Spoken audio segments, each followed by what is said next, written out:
3일 전인 27일 오후 11시 55분쯤 일본 에이메현 이마바리시 앞바다인 구루시마의 옆에서 마셜제도 선적의 한국 화학물질 운반선 울산 파이오니어와 일본 화물선 백호가 충돌했습니다.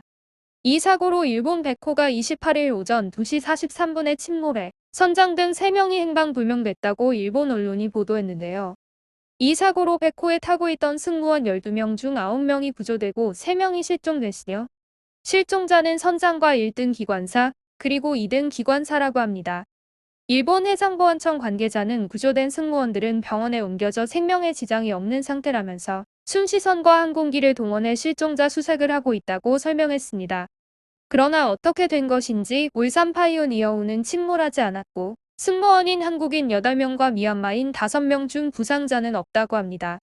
한국의 울산 파이오니어호는 선박의 길이가 90m로 2696톤급인 반면 일본 백호는 170m의 길이의 선박이며 11,454톤급으로 길이는 약 2배, 화물 적재는 약 3.5배나 큰 선박인데도 불구하고 일본 선박인 백호는 침몰하였고 한국 선박 울산 파이오니어는 배의 앞부분인 선수 부분만 조금 파손되었을 뿐입니다.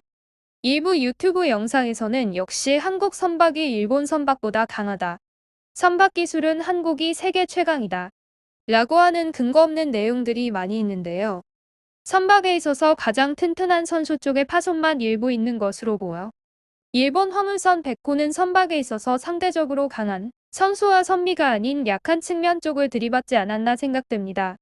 침몰한 일본 선박 백호는 선내의 차량을 적재할 수 있도록 되어 있는데 짐을 실은 트럭 809대야 추가로 트레일러 짐칸 부분을 113개나 더 적재할 수 있는 선박이라고 합니다. 사고 당시 선박 위치 정보를 토대로 운항 경로를 공개한 마린 제픽에 따르면 27일 오후 11시 53분 부루시마의 서쪽이며 당시 속도는 16.8노트 시속 31.1km였습니다.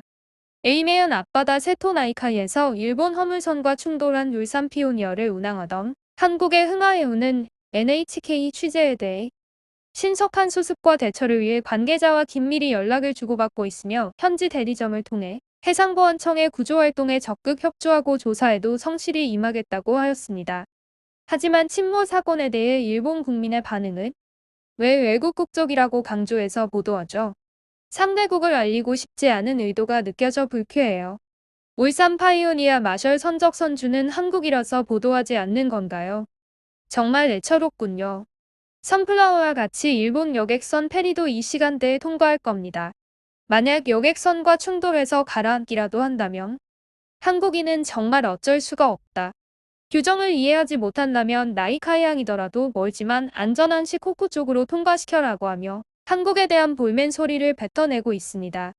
어떠한 경위로 사고가 났는지는 향후 블랙박스를 통해서 밝혀지겠지만 실종된 3명을 찾지 못하고 있다니 안타까울 뿐이네요.